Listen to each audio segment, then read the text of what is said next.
Berita selanjutnya, Saudara, seleksi Paskibraka atau pasukan pengibar bendera pusaka tingkat Sulawesi Selatan jadi sorotan setelah seorang siswi asal Kota Makassar disebut tersingkir dari daftar calon peserta nasional.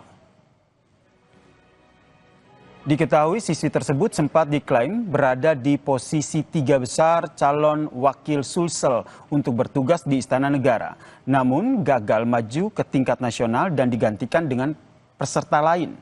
Perubahan hasil seleksi ini menimbulkan pertanyaan terkait dengan transparansi penilaian oleh panitia dan juga tim seleksi tingkat provinsi.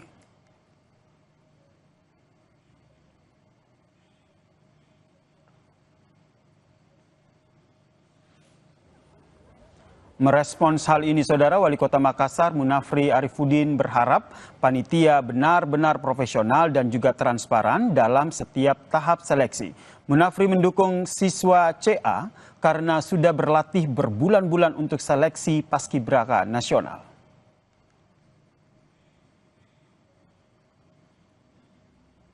Dari Kota Makassar, sehingga sangat wajib rasanya kita untuk memberikan support, tapi juga harus memperhatikan seperti apa sistem penilaian yang dilaksanakan oleh pihak yang ada di provinsi.